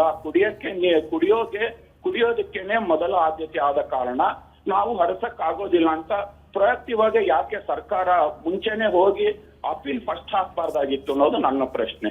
Right, very well shed sir. ಧನ್ಯವಾದ ರಿಪಬ್ಲಿಕ್ ಕನ್ನಡದ ಜೊತೆ ನಿಮ್ಮ ಅಭಿಪ್ರಾಯವನ್ನ ಹಂಚಿಕೊಂಡಿದ್ದಕ್ಕೆ. ಸಂಪತ್ ಕುಮಾರ್ ಅಂತ ದೊಡ್ಡಬಳ್ಳಾಪುರದಿಂದ ಕರೆ ಮಾಡಿದ್ದಾರೆ. ನೋಡಿ, ದೊಡ್ಡಬಳ್ಳಾಪುರದಲ್ಲಿ ಯಾವುದೇ ನದಿ ಅಥವಾ ಅಂತರ್ಜಲ ಅಥವಾ ಕೆರೆಗಳೇ ಇಲ್ಲ. ಸೊ ದೊಡ್ಡಬಳ್ಳಾಪುರದಿಂದ ಸಂಪತ್ ಅವರೇ ನಮಸ್ಕಾರ, ಏನ್ ಹೇಳೋದಕ್ಕೆ ಬಯಸ್ತೀರಿ? ಸರ್, ಈಗ ನಮ್ಗೆ ನ್ಯಾಯಾಧೀಕರಣ ನಮ್ಗೆ ತುಂಬಾ ಅನ್ಯಾಯ ಆಗಿದೆ ಸರ್. ಈ ಅನ್ಯಾಯನ ಸರಿ ಮಾಡೋದಿಕ್ಕೆ ನಾವು ಪ್ರಯತ್ನ ಮಾಡಬೇಕು ಅಂತ ಹೇಳಿ ನನ್ನ ಮನವಿ. ಯಾವ ರೀತಿ ಅನ್ಯಾಯ ಆಗಿದೆ ಅಂತ ಹೇಳ್ತಾ ಇದ್ದೀರಾ ನೀವು? ಈಗ ಏನಾಗ್ತಾ ಇದೆ ಅಂದ್ರೆ ನಮ್ಗೆ ಹೂಳ್ ತುಂಬುತ್ತಾ ಇದೆ ಪ್ರತಿ ವರ್ಷ ಕೆರೆಗೆ, ಇದು ನದಿಗೆ. ಆ ಹೂಳನ್ನ ಕೂಡ ಲೆಕ್ಕ ತಗೊಳ್ಬೇಕಾಗುತ್ತೆ ನಮ್ಗೆ. ಹೂಳ್ ಲೆಕ್ಕ ತಗೊಳ್ಬೇಕು. ಮತ್ತೆ ಮಳೆ ಕಡಿಮೆ ಆದಾಗ ಹಳೆ ಲೆಕ್ಕಾಚಾರನ ಮಾತ್ರ ತೋರಿಸ್ತಾ ಇದ್ದಾರೆ ಹೊರತು ಇವತ್ತಿನ ಪ್ರಸಕ್ತ ಪರಿಸ್ಥಿತಿಯನ್ನು ಅರ್ಥ ಮಾಡ್ಕೊಂಡ್ರೆ ನ್ಯಾಯಾಧೀಕರಣ ಇದ್ರ ಬಗ್ಗೆ ಯೋಚನೆ ಮಾಡೋದಕ್ಕೆ ನಮ್ಮ ಸರ್ಕಾರ ಬಹಳ ಒತ್ತಡ ಕೊಡ್ಬೇಕು ಸರ್ ಇದು ವಿಚಾರವಾಗಿ. ಕಬಿನಿ ಜಲಾಶಯ ತುಂಬಿದೆ, ಒಳಹರಿವು ಹೆಚ್ಚಾಗ್ತಾ ಇದೆ. ಇಂಥ ಸಂದರ್ಭದಲ್ಲಿ ನೀರು ಬಿಡ್ಬೋದಾ ತಮಿಳ್ನಾಡಿಗೆ? ಇಲ್ಲ, ಈಗ ನೀರ್ ಬಿಡಬಹುದು ಅಂತ ಹೇಳಿದ್ರೆ ಈಗ ಸದ್ಯಕ್ಕೆ ಇದು ಪರಿಹಾರ. ಮುಂದಿನ ದಿನಗಳಲ್ಲಿ ಇದನ್ನ ನಾವು ಯಾವ ರೀತಿಯಾಗಿ ಕ್ಯಾಲ್ಕುಲೇಟ್ ತಗೊಳ್ಬೇಕು ಅನ್ನೋದ್ರ ಬಗ್ಗೆ ಸರ್ಕಾರ ಯೋಚನೆ ಮಾಡ್ಬೇಕು ಸರ್ ಇದು. ಓಕೆ, ಥ್ಯಾಂಕ್ ಯು ಸಂಪತ್ ಅವರೇ. ಅಂದ್ರೆ ನೋಡಿ, ಈಗ ನೀರು ಬಿಡುವಂಥದ್ದು ಓಕೆ, ಜಸ್ಟ್ ಈಗಿನ ಪರಿಹಾರ. ಬಟ್ ಮುಂದೆ ಇದೇ ರೀತಿ ಆಗ್ಬೇಕಲ್ಲ, ಅದ್ರ ಬಗ್ಗೆ ಬೇಗ ಪರಿಹಾರನ ಕಂಡುಕೊಳ್ಬೇಕು ಅಂತ ಹೇಳ್ತಾ ಇದ್ದಾರೆ. Thank you. ಹಂಪಿಯಿಂದ ಪ್ರಶಾಂತ್ ಕರೆ ಮಾಡಿದ್ದಾರೆ. ಪ್ರಶಾಂತ್ ಅವರೇ ನಮಸ್ತೆ, ಏನು ಹೇಳೋದಕ್ಕೆ ಬಯಸ್ತೀರಿ? ನಮಸ್ತೆ. ನಮಸ್ತೆ, ಹೇಳಿ. ಮೇಡಮ್, ಈಗ ಸರ್ಕಾರ ಮಲ್ಪಾಯಿ ಧೋರಣೆ ಮಾಡ್ತಾ ಇದೆ ಅಂತ ನಾನು ಭಾವಿಸ್ತೀನಿ. ಯಾಕಂತಂದ್ರೆ ಮೊದಲು ನಮಗೆ ಕುಡಿಯೋ ನೀರೇ ಸರಿಯಾಗಿ ಪೂರೈಸಕ್ ಆಗ್ತಾ ಇಲ್ಲ. ಮಳೆ ಕೂಡ ತುಂಬಾನೇ ಕಡಿಮೆ ಇದೆ. ಈಗಾಗಲೇ ಬಳ್ಳಾರಿ ಮತ್ತೆ ಈ ಭಾಗದಲ್ಲಿ ಕೂಡ ಮಳೆ ಇಲ್ಲೇ ಇಲ್ಲ. ಏನಂತಾರೆ, ಬರಗಾಲ ಬಂದಿದೆ. ಪಾಪ ಈಗಾಗಲೇ ಬೆಂಗಳೂರಲ್ಲಿ ಅಕ್ಕಪಕ್ಕದ ಡಿಸ್ಟಿಕ್ಗಳಲ್ಲಿ ತುಂಬಾನೇ ನೀರಿನ ಕೊರತೆ ಇದೆ. ರೈತರಿಗೆ ನೀರಿಲ್ಲದೆ ಹೋದ್ರೆ ಬೆಳೆ ಎಲ್ಲಿಂದ ಬೆಳಿಬೇಕಾಗತ್ತೆ? ರೈಟ್ ಅಲ್ವಾ? ಹೌದು.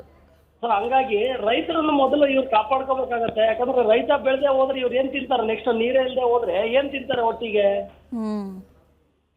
ಸೊ ಹಿಂಗಾಗಿ ನಮಗೆ ನೀರು ಪೂರೈಕೆ ಆಗೋ ತನಕ ಮಳೆ ಏನಾದ್ರು ಸಮೃದ್ಧಿಯಾಗಿ ಬಂದ್ರೆ ಹೆಚ್ಚಾಗಿ ಅವೇ ಹೋಗ್ತಾ ಇರ್ತವೆ. ನಾವೇನ್ ಬಿಡ್ಬೇಕು ಅಥವಾ ಇದ್ ಮಾಡ್ಬೇಕು ಅನ್ನೋದು ಏನ್ ಬೇಕಾಗಿಲ್ಲ, ಹೌದಾ?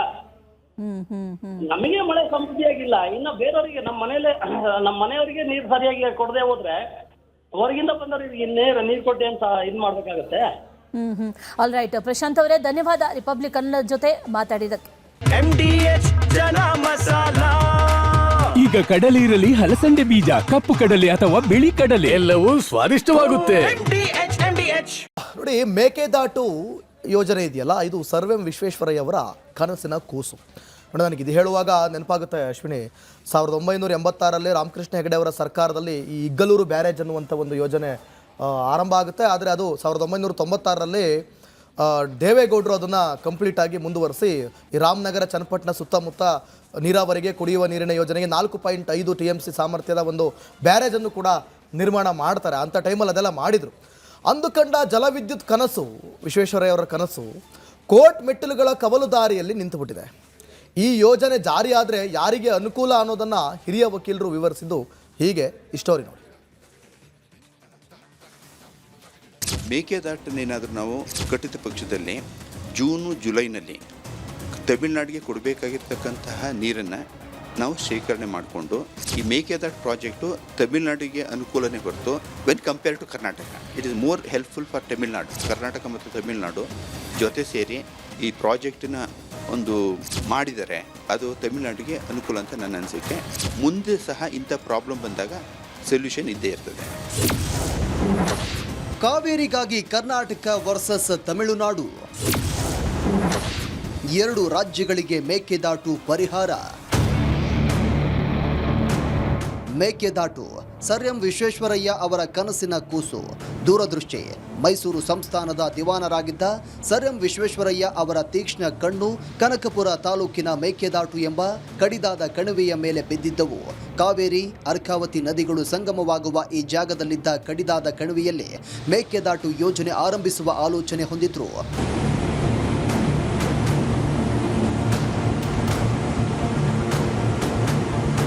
ಮೇಕೆದಾಟು ಯೋಜನೆ ಸಂಬಂಧ ಕರ್ನಾಟಕದ ಪ್ರತಿ ಹೆಜ್ಜೆಗೂ ತಮಿಳುನಾಡು ಅಡ್ಡಗಾಲು ಹಾಕ್ತಾನೇ ಇದೆ. ರಾಜ್ಯದ ವಿಸ್ತೃತ ಯೋಜನಾ ವರದಿ ಬಗ್ಗೆಯೇ ಆಕ್ಷೇಪ ವ್ಯಕ್ತಪಡಿಸ್ತಾ ಇದೆ. ಸುಪ್ರೀಂ ಕೋರ್ಟ್ ತಮಿಳುನಾಡಿನ ಮರುಪರಿಶೀಲನಾ ಅರ್ಜಿ ವಜಾಗೊಳಿಸಿದ ನಂತರವೂ ಈ ಯೋಜನೆ ವಿರೋಧಿಸುವ ತನ್ನ ಹೋರಾಟ ಕೈಬಿಟ್ಟಿಲ್ಲ. ಮೇಕೆದಾಟು 2 ರಾಜ್ಯಗಳ ಜಲಯುದ್ಧಕ್ಕೆ ಪರಿಹಾರ ಅಂತ ಹೇಳ್ತಾರೆ ಕಾನೂನು ತಜ್ಞ ಹಿರಿಯ ವಕೀಲರಾದ RS ರವಿ. ಮೇಕೆದಾಟು ತಮಿಳುನಾಡಿಗೆ ಹೆಚ್ಚು ಉಪಯೋಗ. ಒಂದೇ ಪರಿಹಾರ ಅಂತ ಹೇಳಿದರೆ ಮೇಕೆದಾಟಿನಲ್ಲಿ ನಾವು ಒಂದು ಪ್ರಾಜೆಕ್ಟನ್ನು ಪ್ರಪೋಸ್ ಮಾಡಿದ್ದೀವಿ. ಅದಕ್ಕೆ ತಮಿಳುನಾಡು ವಿರೋಧ ವ್ಯಕ್ತಪಡಿಸ್ತಾ ಇದೆ. ಮೇಕೆದಾಟನ್ನೇನಾದರೂ ನಾವು ಕಟ್ಟಿದ ಪಕ್ಷದಲ್ಲಿ ಜೂನು ಜುಲೈನಲ್ಲಿ ತಮಿಳುನಾಡಿಗೆ ಕೊಡಬೇಕಾಗಿರ್ತಕ್ಕಂತಹ ನೀರನ್ನು ನಾವು ಶೇಖರಣೆ ಮಾಡಿಕೊಂಡು, ಅದೇ ರೀತಿ ಬೆಂಗಳೂರಿಗೆ ಕುಡಿಯುವ ನೀರನ್ನು ಅಲ್ಲಿ ಇಟ್ಕೊಂಡು ಅಲ್ಲಿಂದ ನಾವು ಡ್ರಾ ಮಾಡ್ಬೋದು ಈ ಬೆಂಗಳೂರು ಡ್ರಿಂಕಿಂಗ್ ಪರ್ಪಸ್ಗೆ. ಈ ತಮಿಳುನಾಡವರು ಇದನ್ನು ಅಪೋಸ್ ಮಾಡ್ತಾ ಇದ್ದಾರೆ. ನಮ್ಮದು ಟೇಲ್ ಎಂಡಲ್ಲಿದೆ, ಅಲ್ಲಿಂದ ಇರಿಗೇಷನ್ಗೆ ಯಾವುದೇ ರೀತಿಯಾದಂಥ ಪ್ರಯೋಜನ ಇಲ್ಲ. ಈ ಒಂದು ಮೇಕೆದಾಟ್ ಪ್ರಾಜೆಕ್ಟ್ ನಾವು ಮಾಡಿದ ಪಕ್ಷದಲ್ಲಿ ಮುಂದೆ ಇಂಥ ಪರಿಸ್ಥಿತಿ ಬಂದಾಗ ಅದನ್ನು ನಾವು ತಡೆಗಟ್ಕೋಬೋದು. ಈ ಮೇಕೆದಾಟ್ ಪ್ರಾಜೆಕ್ಟು ತಮಿಳುನಾಡಿಗೆ ಅನುಕೂಲನೇ ಹೊರತು when compare to Karnataka it is more helpful for Tamil Nadu than the Karnataka ಮತ್ತು ತಮಿಳುನಾಡು ಜೊತೆ ಸೇರಿ ಈ ಪ್ರಾಜೆಕ್ಟಿನ ಒಂದು ಮಾಡಿದರೆ ಅದು ತಮಿಳುನಾಡಿಗೆ ಅನುಕೂಲ ಅಂತ ನನ್ನ ಅನಿಸಿಕೆ. ಮುಂದೆ ಸಹ ಇಂಥ ಪ್ರಾಬ್ಲಮ್ ಬಂದಾಗ ಸೊಲ್ಯೂಷನ್ ಇದ್ದೇ ಇರ್ತದೆ. ನೀರು ಅವರಿಗೆ ನಾವು ಕೊಡಲಿಕ್ಕೆ ತೊಂದರೆ ಇರೋದಿಲ್ಲ. ರಾಜಕೀಯ ಹಿತಾಸಕ್ತಿಗಳು ಏನೇ ಇರಲಿ, ನ್ಯಾಯಾಲಯದ ಒಪ್ಪಿಗೆಯೊಂದಿಗೆ ಬೆಂಗಳೂರಿನ ದಾಹವು ನೀಗಬೇಕು. ಕಾವೇರಿ ನಂಬಿದ ರೈತರ ಬದುಕು ಹಸನಾಗಬೇಕು. ರಾಜ್ಯದ ಅನೇಕ ಕಡೆಗಳಲ್ಲಿ ಮಳೆ ಆಗ್ತಾ ಇದೆ. ಮಳೆ ಒಂದು ಕಡೆ ಖುಷಿ ಕೊಟ್ಟರೆ ಮತ್ತೊಂದು ಕಡೆಯಲ್ಲಿ ಸಾಕಷ್ಟು ಅವಾಂತರಗಳು ಕೂಡ ನಡೀತಾ ಇರೋದನ್ನು ಗಮನಿಸ್ತಾ ಇದ್ದೀವಿ. ಶಿವಮೊಗ್ಗದಲ್ಲಿ ಯಾವ ರೀತಿ ಅವಾಂತರ ಆಯಿತು ಅನ್ನೋದನ್ನು ಗಮನಿಸಿದ್ವಿ. ಇನ್ನು ಹಾಸನದಲ್ಲೂ ಕೂಡ ಇಂಥದ್ದೇ ಒಂದಷ್ಟು ಅವಘಡಗಳು ಸಂಭವಿಸಿದೆ. ಎಡಕುಮೇರಿ ಸಮೀಪ ರೈಲ್ವೆ ಹಳಿಯ ಮೇಲೆ ಗುಡ್ಡ ಕುಸಿತ ಆಗಿದೆ. ಬೆಂಗಳೂರಿನಿಂದ ಮಂಗಳೂರು ಈ ರೈಲುಗಳ ಸಂಚಾರವನ್ನು ರದ್ದು ಮಾಡಲಾಗಿದೆ. ರೈಲ್ವೆ ಹಳಿ ಮೇಲೆ ಗುಡ್ಡ ಕುಸಿದಿದೆ. ಈ ರೈಲುಗಳ ಸಂಚಾರ ರದ್ದಾಗಿರುವುದರಿಂದ ಪ್ರಯಾಣಿಕರು ಪರದಾಡ್ತಾ ಇದ್ದಾರೆ. ಗುಡ್ಡ ಕುಸಿತ ಸ್ಥಳದಲ್ಲಿ ರೈಲ್ವೆ ಇಲಾಖೆ ಕಾಮಗಾರಿಯನ್ನು ನಡೆಸ್ತಾ ಇದೆ, ಕಾಮಗಾರಿಯನ್ನು ಚುರುಕುಗೊಳಿಸಿದೆ ಅನ್ನುವಂಥ ಮಾಹಿತಿ. ಗುಡ್ಡ ಏಕಾಏಕಿಯಾಗಿ ಕುಸಿದಿದೆ, ದೃಶ್ಯವನ್ನು ಗಮನಿಸ್ತಾ ಇದ್ದೀವಿ ಯಾವ ರೀತಿ ಕುಸಿದಿದೆ ಅಂತ. ರೈಲ್ವೆ ಹಳಿಗಳ ಮೇಲೆ ಬಿದ್ದಿರೋದ್ರಿಂದ ಬೆಂಗಳೂರಿನಿಂದ ಮಂಗಳೂರು ಸಂಚರಿಸುವಂಥ ರೈಲುಗಳು ಏನಿದೆ ಅದರ ಸಂಚಾರವನ್ನು ಸದ್ಯಕ್ಕೆ ಈಗ ರದ್ದು ಮಾಡಲಾಗಿದೆ. ಪ್ರಯಾಣಿಕರು ಪರದಾಡ್ತಾ ಇದ್ದಾರೆ. ಸಾಕಷ್ಟು ಮಂದಿ ಬುಕ್ಕಿಂಗ್ ಮಾಡ್ಕೊಂಡಿದ್ರು ಅಥವಾ ಹೋಗಬೇಕು ಅನ್ನುವಂಥ ನಿಟ್ಟಿನಲ್ಲಿ ಹೊರಟಿದ್ರು, ಆದರೆ ಅದು ಸಾಧ್ಯ ಆಗ್ತಾ ಇಲ್ಲ. ಯಾಕಂದರೆ ಈಗ ರೈಲ್ವೆ ಇಲಾಖೆ ರೈಲ್ವೆ ಹಳಿಗಳ ಮೇಲೆ ಬಿದ್ದಿರುವಂಥ ಕಲ್ಲು ಮಣ್ಣು ಎಲ್ಲವನ್ನೂ ಕೂಡ ತೆರವುಗೊಳಿಸುವಂಥ ಕಾರ್ಯವನ್ನು ಸದ್ಯಕ್ಕೆ ಮಾಡ್ತಾ ಇದೆ ಅನ್ನುವಂಥ ಮಾಹಿತಿ ಇದೆ. ಎಡಕುಂಬೇರಿ ಸಮೀಪದಲ್ಲಿ ನಡೆದಿರುವಂಥ ಅವಘಡ ಇದು. ಯಾವ ರೀತಿ ಗುಡ್ಡ ಕುಸಿದಿದೆ, ಕಲ್ಲು ಮಣ್ಣು ಯಾವ ರೀತಿ ಕುಸಿದು ಬಿದ್ದಿದೆ ರೈಲ್ವೆ ಹಳಿಗಳ ಮೇಲೆ ಅನ್ನೋದನ್ನು ದೃಶ್ಯದಲ್ಲಿ ಗಮನಿಸ್ತಾ ಇದ್ದೀವಿ. ರೈಲುಗಳ ಸಂಚಾರ ರದ್ದಾಗಿರೋದ್ರಿಂದ ಪ್ರಯಾಣಿಕರು ಕೂಡ ಕ್ಯೂನಲ್ಲಿ ನಿಂತು ಪರದಾಡುವಂಥ ಪರಿಸ್ಥಿತಿ. ಬೆಂಗಳೂರಿನಿಂದ ಮಂಗಳೂರಿಗೆ ಸಂಪರ್ಕ ಇಲ್ಲದೆ ಇರೋದ್ರಿಂದ ಸದ್ಯಕ್ಕೆ ಬೇರೆ ಪರ್ಯಾಯ ವ್ಯವಸ್ಥೆಗಳನ್ನು ಮಾಡಿಕೊಳ್ತಾ ಇದ್ದಾರೆ ಪ್ರಯಾಣಿಕರು. ಮತ್ತೊಂದು ಕಡೆಯಲ್ಲಿ ಈಗ ಬಿದ್ದಿರುವಂಥ ಈ ರೈಲ್ವೆ ಹಳಿಗಳ ಮೇಲೆ ಬಿದ್ದಿರುವಂಥ ಕಲ್ಲು ಮಣ್ಣು ಗುಡ್ಡದ ಮಣ್ಣೇನಿದೆ ಅದನ್ನು ತೆರವುಗೊಳಿಸುವಂಥ ಕಾರ್ಯವನ್ನು ರೈಲ್ವೆ ಇಲಾಖೆ ಈಗ ನಡೆಸ್ತಾ ಇದೆ. ಬಿಜಾಪುರ ಮಂಜೂರಿ ಗುಡ್ಡ ಕುಸಿದ್ರಿಂದ ಇಲ್ಲಿ ಟ್ರೈನ್ ನಿಂತು ಬಿಟ್ಟದ್ರಿ. ಇನ್ನೊಬ್ಬ ಬಸ್ಸಿಗೆ ಹೋಗ್ಬೇಕ್ರಿ, ಈಗೆಲ್ಲ ಡಬಲ್ ಖರ್ಚು ಹಾಕಿ ಹೋಗ್ಬೇಕ್ರಿ. ಈಗ ಗೊತ್ತಿರಲಿಲ್ಲ, ಸುಮಾರು ಹೊತ್ತು ಇಲ್ಲೇ ನಿಂತ್ಕೊಂಡ್ರಿ. ಇಲ್ಲೇ ನಿಂತೇವ್ರಿ ಸರ್. ವ್ಯವಸ್ಥೆ ಮಾಡಿದ ರೈಲ್ವೆ ಅವರು ಏನ್ ವ್ಯವಸ್ಥೆ ಮಾಡ್ತಾರ ಸರ್ ರೈಲ್ವೆ ಅವರು? ಅಲ್ಲಿ ಒಂದೊಂದ್ ತಾಸು ನಿಂದಿರ್ಸಿ 2-3 ಜಾಗನಾಗ ಬಂದಾರ್ರಿ. ಈಗ ಸಡನ್ ಆಗಿ ಹಿಂಗ್ ಹೇಳ್ಬಿಟ್ರೆ ಹಿಂಗ್ ಹೇಳ್ಬಿಟ್ರಿ ಏನ್ ಮಾಡ್ಬೇಕು ಸರ್? ಈಗ ದೂರಿಂದ ಬಂದವರಿಗೆ ಎಲ್ಲ ಹೋಗ್ಬೇಕು ಗೊತ್ತೇ ಆಗಲ್ಲ ಸರ್. ಇನ್ನು ನಾವು ಹುಡ್ಕಾಡ್ಕೊಂಡು ಹೋಗ್ಬೇಕ್ರಿ. ಇನ್ನು ಬಸ್ಗಳು ಇಲ್ಲ. ಬಸ್ಗಳು ಇಲ್ಲ. ಈಗ ಮತ್ತೆ ಇಲ್ಲಿ ಹೊಸ ಬಸ್ ಸ್ಟ್ಯಾಂಡ್ ಹೋಗ್ಬೇಕ್ರಿ. ಹೊಸ ಬಸ್ ಸ್ಟ್ಯಾಂಡ್ ಮತ್ತೆ ಪುತ್ತೂರು ಹೋಗ್ಬೇಕತ್ರಿ. ದೊಡ್ಡ ಸಮಸ್ಯೆ. ದೊಡ್ಡ ಸಮಸ್ಯೆ ಅಂದ್ರೆ ನಮ್ಗೆ ಗೊತ್ತೇನು ಇಲ್ರಿ. ಮತ್ತೆ ಮುಂದೆ ಹೋಗಾಕ ಲಗೇಜ್ ಎಲ್ಲ ಇರುತ್ತೆ. ಲಗೇಜ್ ನೋಡ್ರಲ್ಲ ಎಷ್ಟು ಅದಾವ ಲಗೇಜ್. ದೊಡ್ಡ ಸಮಸ್ಯೆ. ದೊಡ್ಡ ಸಮಸ್ಯೆನ ಸರ್ ಇದು. ಎಲ್ಲಿಂದ ಬಂದಿದೆ ಸರ್? ನಾವು ಬಿಜಾಪುರ ಬಂದ್ವಿ. ತಿಂಡಿ ಅದೇನಾರ ವ್ಯವಸ್ಥೆ ಮಾಡಿದ್ರ? ಅದೇನು ವ್ಯವಸ್ಥೆ ಇಲ್ಲ ಸರ್. ನಾವು ತಿಂಡಿ ಮಾಡ್ಕೊಂಡು ಬಂದಿವ್ರಿ. ಅದಕ್ಕೇನು ಪ್ರಾಬ್ಲಮ್ ಇಲ್ರಿ. ಇಲ್ಲಿ ಏನು ಇಲ್ಲ ಸರ್. ಇಲ್ಲ ಇಲ್ಲ ಇಲ್ಲ. ನೋಡಿ, ಈ ಸೀಸನಲ್ಲಿ ನಿಮಗೆ ಈ ಪಶ್ಚಿಮ ಘಟ್ಟ ಪ್ರದೇಶಗಳಲ್ಲಿ ಮಳೆಯ ಆರ್ಭಟ ತುಂಬ ಜಾಸ್ತಿ ಇರುತ್ತೆ. ಸೊ ಹಾಗಾಗಿ ಮೊದಲ ಬಾರಿಗೆ ಬಳ್ಳಾರಿ ನಾಲೆ ಉಕ್ಕಿ ಹರಿದಿದೆ. ನೂರಾರು ಎಕರೆ ಭತ್ತದ ಗದ್ದೆಗಳು ಜಲಾವೃತಗೊಂಡಿದೆ. ಬಳ್ಳಾರಿ ನಾಲಾ ವ್ಯಾಪ್ತಿಯ ರೈತರಿಗೆ ಸ್ವಲ್ಪ ಆತಂಕ ಶುರುವಾಗಿದೆ. ಬೆಳಗಾವಿ ತಾಲೂಕಿನ ಎಳ್ಳೂರ, ವಡಗಾವಿ, ಶಹಾಪುರ, ದಾಮಣಿ ಪ್ರದೇಶದ ರೈತರಿಗೆ ಸಂಕಷ್ಟ. ಬಳ್ಳಾರಿ ನಾಲೆಯಲ್ಲಿ ಹೂಳೆತ್ತುವಂತೆ ಒತ್ತಾಯ ಕೇಳಿ ಬರ್ತಾ ಇದೆ. ಬೆಳಗಾವಿ ತಾಲೂಕಿನ ಎಳ್ಳೂರ, ವಡಗಾವಿ ಇಲ್ಲೆಲ್ಲವೂ ಕೂಡ ರೈತರಿಗೆ ಒಂದು ಸ್ವಲ್ಪ ಆತಂಕ ಎದುರಾಗಿದೆ. ನೋಡಿ, ದೃಶ್ಯದಲ್ಲಿ ಗಮನಿಸ್ತಾ ಇದ್ದೀರಿ ಯಾವ ಮಟ್ಟಕ್ಕೆ ಅಂದರೆ ಅವರು ಬೆಳಿಬೇಕಾದಂತಹ ಬೆಳೆಯ ಜಾಗ, ಗದ್ದೆಗಳು, ಹೊಲ ಇವೆಲ್ಲವೂ ಕೂಡ ನೀರಿನಿಂದ ಜಲಾವೃತಗೊಂಡಾಗ ಅವರ ಬದುಕು ಕಷ್ಟ. ನೋಡಿ, ಒಂದು ಕಡೆ ಮಳೆ ಜಾಸ್ತಿ ಆದರೆ ಹಿಂಗೆ, ಮಳೆ ಇಲ್ಲ ಅಂದರೆ ಹಾಗೆ. ಸೊ ಅದೊಂಥರ ಈ ಆಫ್ ಕ್ಲಚ್ ಥರ ಕರೆಕ್ಟಾಗಿ ಬ್ಯಾಲೆನ್ಸ್ ಆಗಿ ಬರಬೇಕು. ಜಾಸ್ತಿ ಆಯಿತು ಅಂತಂದರೆ ಪ್ರವಾಹ, ಇಲ್ಲ ಅಂತಂದರೆ ಬರ. ದೃಶ್ಯದಲ್ಲಿ ಗಮನಿಸ್ತಾ ಇದ್ದೀರಿ ಬಳ್ಳಾರಿ ನಾಲೆಯಲ್ಲಿ ಹೂಳೆತ್ತುವಂತೆ ಒತ್ತಾಯವೂ ಕೂಡ ಕೇಳಿ ಬರ್ತಾ ಇದೆ. ಅಲ್ಲಿ ಹೂಳು ತುಂಬಿಕೊಂಡಿರೋದ್ರಿಂದ ಆ ಹೂಳಿನ ಜಾಗದಲ್ಲಿ ಸೇರಬೇಕಾದಂಥ ನೀರು ರೈತರ ಜಮೀನಿನ ಕಡೆ ಬರ್ತಾ ಇದೆ. ಸೊ ಹೂಳು ತೆಗೆದ್ರೆ ಕರೆಕ್ಟ್ ಆಗುತ್ತೆ ಅಂತ. ಇದ್ರ ಬಗ್ಗೆ ಯಾರು ಕೂಡ ಯೋಚನೆ ಕೂಡ ಮಾಡೋದಿಲ್ಲ, ತಲೆನೂ ಕೆಡಿಸ್ಕೊಳ್ಳಲ್ಲ. ಅಧಿಕಾರಿಗಳಿಗಂತೂ ಈ ಬಗ್ಗೆ ಯಾವುದೇ ರೀತಿ ಕ್ರಮ ತೆಗೆದುಕೊಳ್ಳೋದು ಡೌಟ್ ಅನ್ನೋ ಥರ ಆಗೋಗಿದೆ. ಬೆಳಗಾವಿ ಜಿಲ್ಲಾಡಳಿತ ಈ ಬಗ್ಗೆ ಗಮನ ವಹಿಸಬೇಕಿದೆ.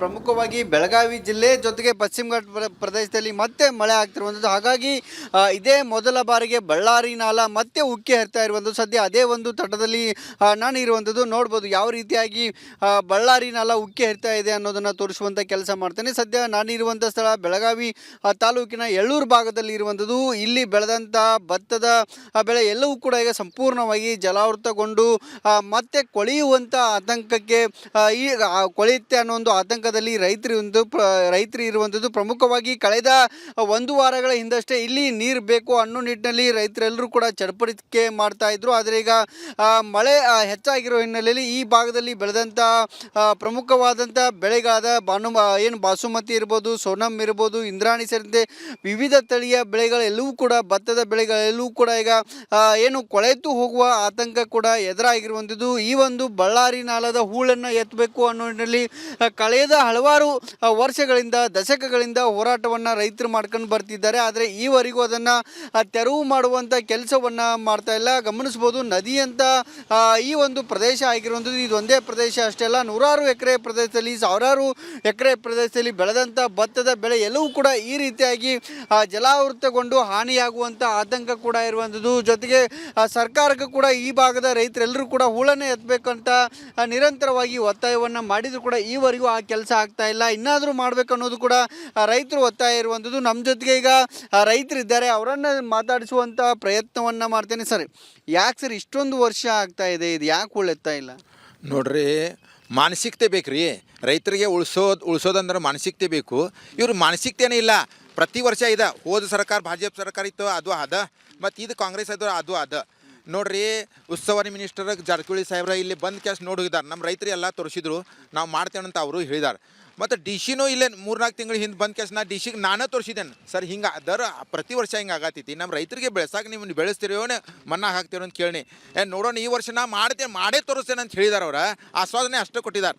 ಅವ್ರಿಗೆ ಇನ್ನೂವರೆಗೆ ಅವ್ರು ಏನೂ ಮಾಡಿಲ್ಲ ಅಂದ. ಈಗ ಪ್ರತಿ ವರ್ಷ ನೋಡ್ರಿ ಹಿಂಗೆ ಈಗ ಇದ್ರಾಗ ಬಿತ್ತಿದೈತಿ ಭತ್ತ ಬಿತ್ತಿದ್ರೂ ಈಗ ನಾವು ಈಗ ಒಂದು ಇದು ಬೇರೆ ಹಾಕ್ಬೇಕಂತ ನಾಟಿ ಹಚ್ಬೇಕಂತ ನಾವು ಭತ್ತ ಹಾಕಿದ್ದನ್ನ ಐತಿ. ಈಗ ನೋಡ್ರಿ ಹಿಂಗೆ ನೀರು ನಿಂತ್ರೆ ಅದು ಭತ್ತನೂ ನಾಟಿ ಹಚ್ಚಿದ್ರೂ ಹೋಗ್ತಿದ್ದು, ನಾಟಿ ಹಚ್ಚಾಕನ ಬರಂಗಿಲ್ಲ. ಈ ವರ್ಷ ಹಿಂಗೆ ಮಳೆ ಬಂದಾಗ ಮಳೆ ಆದರೂ ಸರಿ, ಮಳೆ ಆಗದಿದ್ರು ನಷ್ಟ. ವರ್ಷ ಹಂಗಾರಿ ನೋಡ್ರಿ, ನಾವು ಪ್ರತಿ ವರ್ಷ ಹೇಳತ್ತೀವಿ ಈ ಥರ ಬೆಳ್ಳಾರ ನಾಲ ಒಳಗಿಂದ ಹುಳಿ ರಾಡಿ ಮತ್ತು ಈಗ ಕಸಾವಾಗ್ಯಾತಾರ ತೆಗೀರಿ. ತೆಗೆದ್ಮೇಲೆ ಇಲ್ಲಿ ರೈತರು ಬೆಳಿತಾನೋ ಉಳಿತಾನೆ ಅಂತ ಹೇಳ್ತೇನೆ. ಏನು ಹೆಚ್ಚಿಗೆ ಬೆಳಿತಾರೆ ಇಲ್ಲಿ? ಏನು ಇಲ್ಲೇ ಬಾಸುಮತಿ, ಇಂದ್ರಾಣಿ, ಸೋನಮ್ ಎಲ್ಲ ಹೆಚ್ಚನ್ಕಿಂತ ಇದೆ. ಈಗ ನೋಡ್ರಿ, ವಡಗಾವ್ ಐತಿ, ಶಾಪುರ್ ಐತಿ, ಅನಗೋಳ ಐತಿ, ಎಳ್ಳೂರು ಐತಿ ಎಲ್ಲ. ಈಗ ನೋಡ್ರಿ, ಬಳ್ಳಾರಿನಲ್ಲ ಎದ್ರ ಬದ್ರ ಆ ಕಡೆ 2 ಕಿಲೋಮೀಟ್ರ್ ಈ ಕಡೆ 2 ಕಿಲೋಮೀಟ್ರ್ ನೀರು ನಿಂದಿರ್ತೈತಿ ರೀ. ಮತ್ತು ಹೆಂಗೆ ರೈತರು ಬೆಳೆಯೋದು ಮತ್ತು ಹಿಂಗೆ ನೋಡ್ರಿ.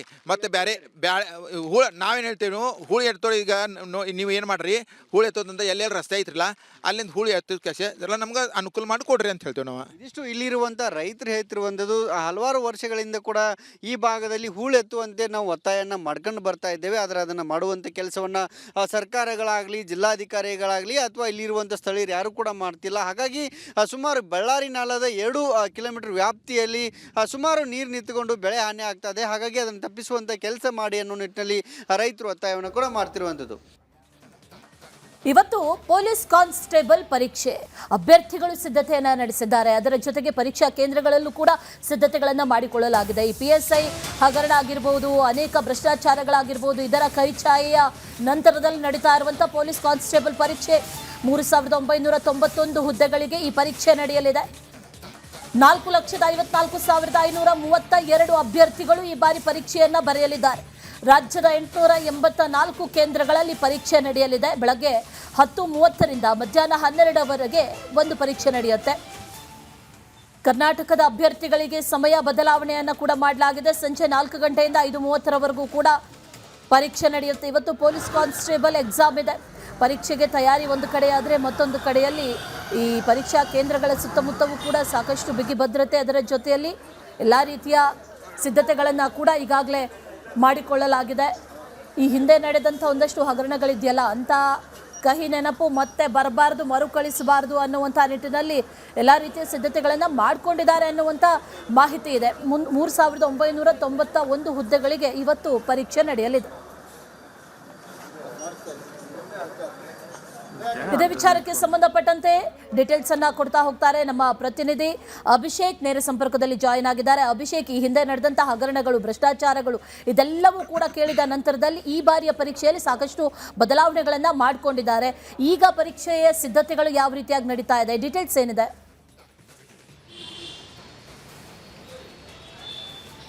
ಈಗಾಗಲೇ ಏನು PSI ಹಗರಣದಿಂದ ಒಂದು ರೀತಿಯಾದಂತಹ ಒಂದು ಕಪ್ಪು ಚುಕ್ಕಿಯಾಗಿತ್ತು. ಈ ಹಿನ್ನೆಲೆಯಲ್ಲಿ ನಗರದಾದ್ಯಂತ ನಡೀತಾ ಇರುವಂತಹ ಈ ಒಂದು ಪೊಲೀಸ್ ಪರೀಕ್ಷೆಯಲ್ಲಿ ಬಿಗಿ ಬಂದೋಬಸ್ತನ್ನು ಮಾಡುವಂತಹ ಮುಖಾಂತರ ಯಾವುದೇ ಸಮಸ್ಯೆ ಆಗದ ರೀತಿಯಲ್ಲಿ ಪೊಲೀಸರು ನೋಡ್ಕೊಂಡಿದ್ದಾರೆ. ಈಗ ನೀವು ನೋಡ್ತಾ ಇರಬಹುದು, ನಾವೀಗ ಶೇಷಾದ್ರಿಪುರ ಕಾಲೇಜ್ನಲ್ಲಿದ್ದೀವಿ. ಕಾಲೇಜ್ ಬಳಿ ಪ್ರತಿಯೊಂದನ್ನು ಕೂಡ ಪರಿಶೀಲನೆ ನಡೆಸುವಂತಹ ಒಂದು ಕಾರ್ಯಗಳು ಕೂಡ ನಡೀತದೆ.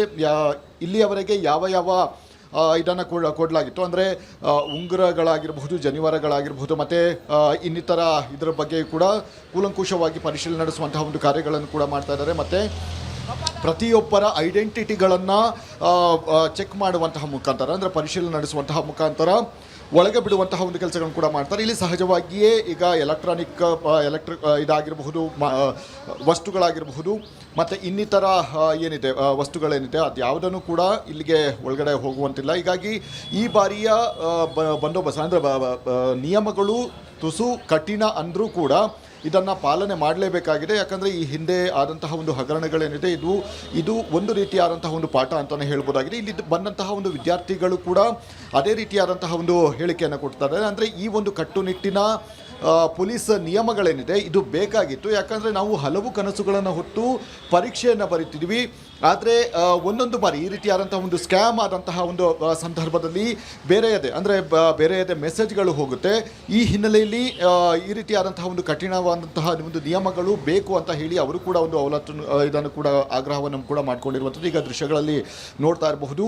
1 ಗಂಟೆಯ ಮುಂಚಿತವಾಗಿ, ಅಂದರೆ 10:00 ಎಕ್ಸಾಮ್ ಇರುತ್ತೆ. ಈಗ 1 ಗಂಟೆ ಮುಂಚೆ ನೀವು ಪರೀಕ್ಷಾ ಕೊಠಡಿ ಏನಿದೆ ನಿಮಗೆ ಎಲ್ಲಿ ಡಿಪ್ಲೈ ಮಾಡಿದಾರೋ ಅಲ್ಲಿ ಹೋಗಿ ತಮ್ಮ ಒಂದು ID ಕಾರ್ಡ್ಗಳನ್ನು ಮತ್ತು ಆಧಾರ್ ಕಾರ್ಡ್ಗಳನ್ನು ಕೊಡುವಂತಹ ಮುಖಾಂತರ ಪರೀಕ್ಷೆಗಳನ್ನು ಎದುರಿಸುವಂತಹ ಪ್ರಕ್ರಿಯೆಗಳನ್ನು ಕೂಡ ನಡೆಯುತ್ತೆ. ಅದೇ ರೀತಿಯಾಗಿ ಈ ಒಂದು ಪ್ರತಿಯೊಂದು ಅಂದರೆ ಬೆಂಗಳೂರಿನಲ್ಲಿ 149 ಪರೀಕ್ಷಾ ಕೇಂದ್ರಗಳಿದೆ. ಆ ಪರೀಕ್ಷಾ ಕೇಂದ್ರಗಳಲ್ಲಿ ಸುತ್ತಮುತ್ತ 200 ಮೀಟರ್ವರೆಗೂ ಕೂಡ ನಿಷೇಧಾಜ್ಞೆ ಆಗುವಂಥದ್ದು. ಅಂದರೆ ಅಲ್ಲಿ ಯಾರು ಕೂಡ ಇದನ್ನು ಬರುವಂತಿಲ್ಲ ಮತ್ತು ಗುಂಪುಗಳನ್ನು ಸೇರುವಂತಿಲ್ಲ ಮತ್ತು ಇಲ್ಲಿರುವಂತಹ ಜೆರಾಕ್ಸ್ ಮೆಷಿನ್ಗಳೇನಿದೆ ಅದೆಲ್ಲವನ್ನು ಕೂಡ ಅಂಗಡಿಗಳನ್ನು ಕ್ಲೋಸ್ ಮಾಡುವಂತಹ ಒಂದು ಕೆಲಸಗಳನ್ನು ಕೂಡ ಮಾಡಬೇಕಾಗುತ್ತೆ. ಹೀಗಾಗಿ ಇಂತಹ ಒಂದು ನಿಯಮಗಳಿಂದ ಈಗ ಈ ಬಾರಿ ಸಾಕಷ್ಟು ಸೂಕ್ತ ಭದ್ರತೆಯಲ್ಲಿ ಮತ್ತು ಯಾವುದೇ ರೀತಿಯಾದಂತಹ ಸ್ಕ್ಯಾಮ್ ಆಗದ ರೀತಿಯಲ್ಲಿ ಪೊಲೀಸರು ಎಚ್ಚರಿಕೆಯನ್ನು ವಹಿಸಿದ್ದಾರೆ. ಮತ್ತು ಮುಖ್ಯವಾಗಿ ಇಲ್ಲಿ ಸೋಷಿಯಲ್ ಮೀಡಿಯಾಗಳನ್ನು ಇದನ್ನು ಮಾಡಲಾಗಿದೆ. ಅಂದರೆ ಮಾನಿಟರ್ ಮಾಡೋದಕ್ಕೆ ಒಂದು ಸಪ್ರೇಟ್ ಆದಂತಹ ಒಂದು ವಿಂಗ್ಗಳನ್ನು ಇದು ಮಾಡಲಾಗಿದೆ. ಸೋಷಿಯಲ್ ಮೀಡಿಯಾದಲ್ಲಿ ಏನೇ ಒಂದು ಸುಳ್ಳು ಸುದ್ದಿಯನ್ನು ಹಬ್ಬಿಸಿದ್ರು ಕೂಡ ಅವರ ವಿರುದ್ಧ ಕಠಿಣವಾದಂತಹ ಒಂದು ಕ್ರಮವನ್ನು ಕೈಗೊಳ್ತೀವಿ ಮತ್ತು